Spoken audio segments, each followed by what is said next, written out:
Hi, this is Teddy, and today you're listening to Sarah Riggs Amico from Georgia on Two Broads Talking Politics, part of the Demcast Podcast Network. Stay home and save lives.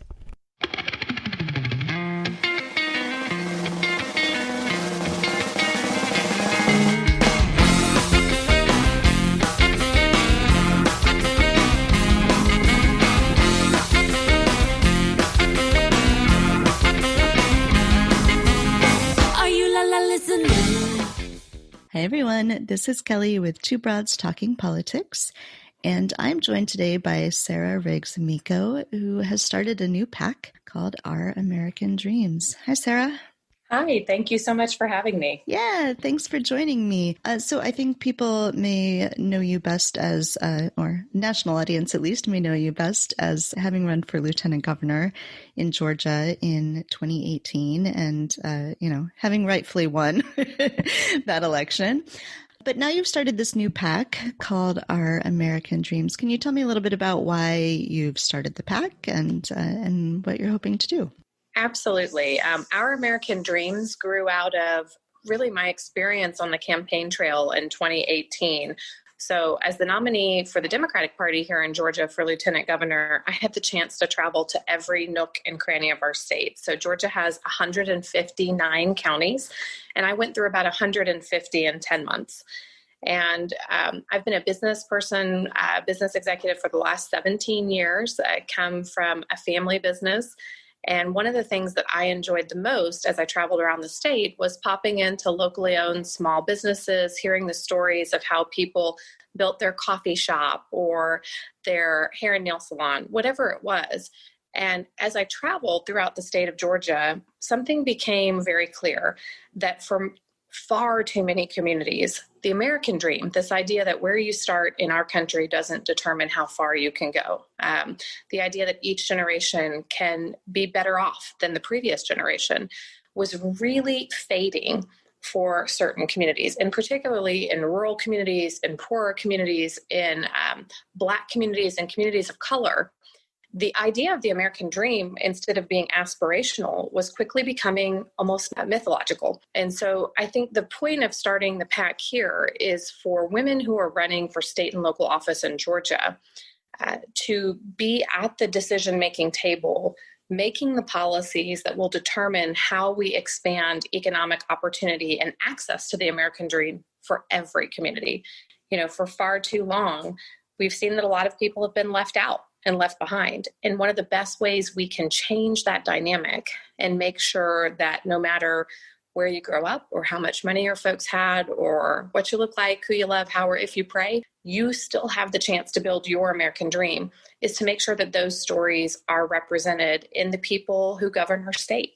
So you mentioned that these are state and local candidates. How did you choose? You have a slate of initial candidates here that the PAC is supporting. How did you choose the candidates to support?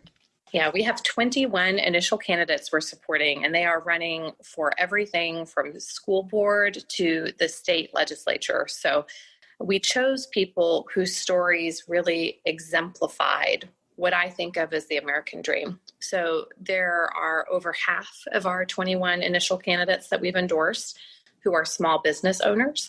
There are 7 of them that are first-generation Americans or children of immigrants to this country. 3 of them are naturalized American citizens, people who were not born in this country but chose to become an American and are now not only active participants in our democracy, but are actually in the state legislature or aspire to be. There are about, I'm trying to think, I would say at least a third of them, maybe slightly more, are the first person in their family to go to college. These are women who have overcome extraordinary obstacles in some cases, even as far as homelessness, to build their version of the American dream for office to make sure that economic opportunity is expanded in their community. So why the focus on down ballot races? There are a lot of PACs out there and a lot of them are supporting federal elections, looking at things like that. Why the focus on down ballot, and why are you starting within Georgia? Right. Starting within Georgia, because this is the state I call home. Mm-hmm. This is where 4 generations of my family live. This is where my daughters are growing up. And this is about the world I want them to live in. This is about the world I want to leave to them, one where clean air and clean water are not, aspirational, but there are things that we protect fiercely. This is about building a world where we invest in every community, where we invest in public education, and where your gender or the color of your skin doesn't determine whether you make the same pay for doing the same job. So Georgia was an easy call. This is a state that's on the cusp of transitioning from one that for 20 years has been dominated by Republican politics and has increasingly crept to the far right fringe of Republican politics. 13 out of the 13 statewide executive offices in Georgia, plus both of our U.S. senators, are all Republicans. So when we talk about over 1 million Georgians not having access to rural broadband, when we talk about more than 500,000 Georgians who fall into the Medicaid coverage gap because we have not expanded Medicaid, these failures all fall squarely on the Republican Party. So Georgia was an easy choice. The reason we picked state and local candidates is I think a lot of times these races get overlooked. But this is building our bench. This is building the pipeline of candidates. And as far as I'm concerned, we have candidates who could go all the way to the U.S. Congress or maybe even a national ticket at some point. These are extraordinary women who have done incredible things to build their version of the American dream and who will fight to protect that dream for every single Georgian because they've lived it. They know what it looks like when it disappears from a community. They know what it means to live in a community that needs investment and to see sort of how that creates generational change and opportunity. So we chose candidates based on their story. We chose state and local because we want to lift up these races that are far too often overlooked but have a dramatic impact on our lives. So you are a former Republican. How do you think that the candidates you're supporting, for instance, or other down ballot state and local candidates can be reaching Republicans, former Republicans, and talking to them about this idea about the American dream and how the Democratic Party is really the party now that is going to be able to help them achieve that? Yeah, it's interesting, right? I grew up in a very conservative Midwestern Bible Belt community in the Ozarks. My points of view on many issues, things like choice and marriage equality, healthcare access, have really never changed. So I think like many Americans, I've voted for and supported both parties over the years. It was really the healthcare debate that made me become a full partisan Democrat. The idea that there are people in the United States of America who are sick because they're poor or poor because they got sick is unacceptable to me. And so I think one of the things that I think about is that we can talk about the issues that direct our family's access to opportunity. The average family in this country spends the equivalent of buying a new car every year on health insurance costs. Labor and organizing rights and the failure to raise the federal minimum wage has devastated the financial wherewithal of working families. And we see the disastrous results of that now in the pandemic, that simply too many Americans, too many Georgians are not able to weather the pandemic's sort of economic storm, not because they did anything wrong, but because of poor public policy choices that were pushed on our state by the Republican Party. So talking about those kitchen table issues, talking about what opportunity looks like, and also talking to people about what structural inequity and racism looks like. The reality is that the American dream isn't equally accessible to all communities right now. My family personally, and I think part of the reason that the American dream matters so much to me, my family over 3 or 4 generations climbed out of abject rural poverty in the South and in the Midwest. And, it's sort of extraordinary how they were able to move up. But the reality is they were never redlined out of a neighborhood. They had access to jobs and education and credit and the freedom to fail occasionally in entrepreneurial ventures that they almost certainly wouldn't have had they not been white. And so until we address that dichotomy, similar to the dichotomy in our two criminal justice systems in this country, one for the haves and one for the have-nots, one for people of color and one for white folks. Until we address those facts, they're not opinions. We have significant amounts of data telling us that systemic inequity exists. We are going to have a really hard time unleashing the economic power of everyone in this country, right? I mean, look at what's happening with women in the workforce right now as America really confronts head on the affordable childcare crisis. We have a generation of women may be forced to temporarily or even longer step out of the workforce because we have failed to treat childcare as the economic issue that it is. So I think the answer to your question is not a simple one, similar to my story of sort of how I became a true blue, extraordinarily proud Democrat. It was about those issues of basic access to opportunity, equity, justice, and making sure we're speaking as Democrats into the issues that hit families in the pocketbook, that hit them in the heart, that play to the better angels of their natures, their sense of right and wrong. And so much of that comes back to this idea that in our country, the reason people like my husband immigrated to this country was that where we are born or how we start in life in this country does not determine how far we can go. And the more we can frame that as a democratic strong suit, which, by the way, I think it is. I think that dream is rightfully ours. The better chance I think we have at winning flippable districts like many of the candidates our American Dreams PAC is supporting. So the other thing we think a lot about with Georgia is voter suppression. And, that obviously was a huge factor in the 2018 gubernatorial race.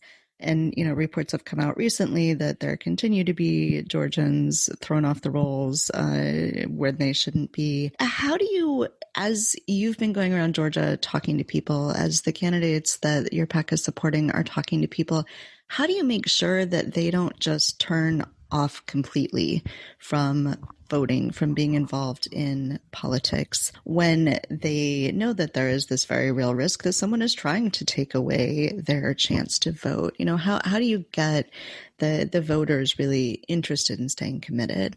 Yeah, I think what I tell folks right now, Kelly, is that we need to vote like our lives depend on it, because in so many ways they do. We're approaching 200,000 Americans dead from COVID. And if my math is correct, that's about 1 out of every 5 deaths worldwide from this disease happened right here in the United States of America. And we're approaching, what they're talking about is potentially a K-shaped economic recovery. And for folks who, aren't as big of a nerd as I am, what that means is that there's effectively 2 different tracks to this economic recovery. There's the bright V for the very, very wealthy who took a hit and are going to bounce right back out of it. We've seen some of the wealthiest billionaires in this country make tens of billions of dollars personally, each of them, in this pandemic. And at the same time, working families kind of flatline. And I think that's something that should concern us all. Part of what's held the fabric of this country together, provided financial, political, social stability, has been the idea that however imperfect we were still unique in the world in giving everybody a shot to build their dream. And a K-shaped recovery takes away any illusion that we have equitable access to economic opportunity. When you see pandemic workers deemed essential, whether that's a frontline healthcare provider, like an EMT, the people checking us in at a hospital, nurses, of course, doctors, teachers, food and commercial grocery stores, commercial food workers, when these truck drivers, by the way, as you know, I've spent most of the last 2 decades in the trucking industry. And when those workers are expected to go back without the economic security that working a full-time job should provide, we have a real problem. We're asking wait staff to go back for $2 and change an hour plus tips and risk their life in this pandemic. And we've seen that because of that, because so many of these essential worker jobs are disproportionately held by people of color, by African Americans in particular, by Latinos, we're seeing that those communities have been disproportionately impacted by COVID cases and COVID deaths. And it's a terrible confluence between systemic lack of access, equitable access to healthcare in our country for communities of color, and the fact that so many of these workers in either low wage or essential worker jobs are from Black and brown communities. And that's a deadly combination. So when people are upset about voter suppression, first and foremost, I say, I see you, I hear you, I believe you, and I know it exists because I lived through it. I saw what happened to Stacey Abrams and I, and by the way, every other Democrat on that ticket here in Georgia in 2018. I know what it looks like to have more than 1 million voters purged from the rolls leading up to an election, and they're still at it. You know, our Secretary of State this week announced he thought 1,000 people had double voted. Now, he failed to prove any sort of malicious intent. He failed to tell us whether he's going to prosecute those people. He just went out to stir up fear, the same way the president does about voter fraud, which study after study has shown us is non-existent. And so I see you, I believe you, I know it exists, I know what it is to live through that. And the but is really important. We are voting not just for the character of this country.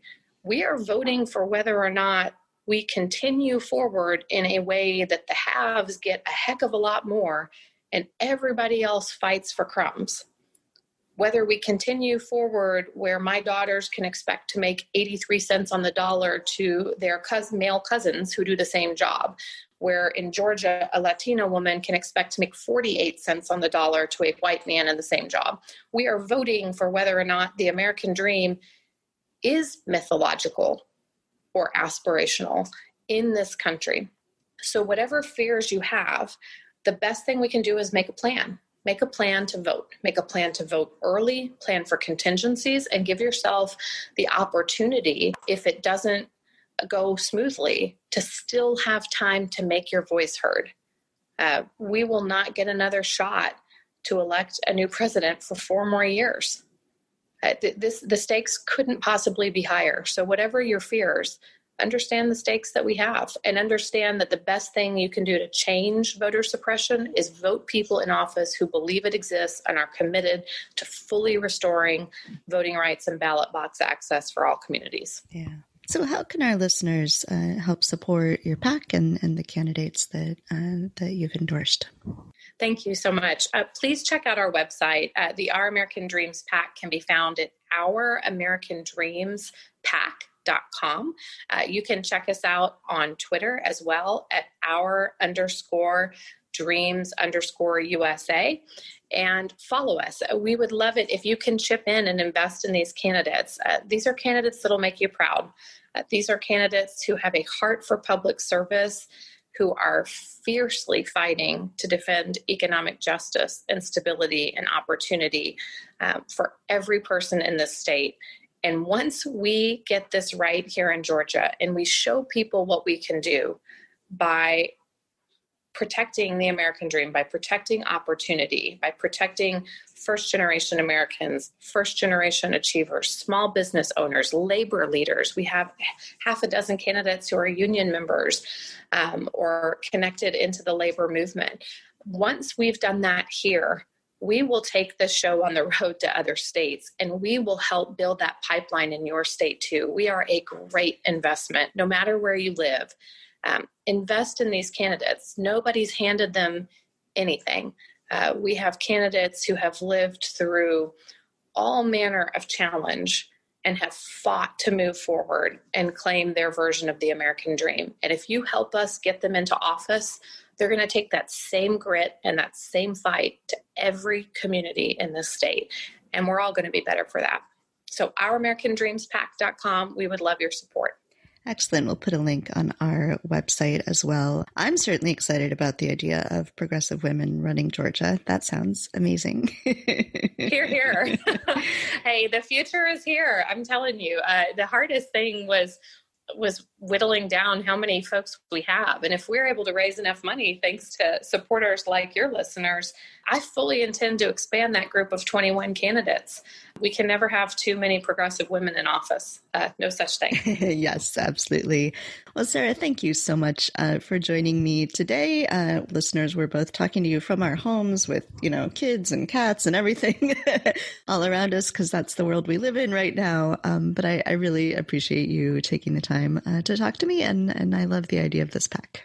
Thank you so much, Kelly. It was an honor to be here. I love the podcast. And as a fellow Midwestern-born progressive, thank you for the work you're doing. I wish there had been something like this for me to listen to growing up in Joplin, Missouri. Lord knows I may have run for office as a Democrat a heck of a lot sooner if that had been the case. Well, thank you. Thank you for listening to Two Broads Talking Politics, part of the Dimcast Podcast Network. Our theme song is called Are You Listening? Off of the album Elephant Shaped Trees by the band Immunuri, and we're using it with permission of the band. Our logo and other original artwork is by Matthew Weflin and was created for use by this podcast. You can contact us at twobroadstalkingpolitics@gmail.com or on Twitter or Facebook at Two Broads Talk. You can find all of our episodes at twobroadstalkingpolitics.com or anywhere podcasts are found.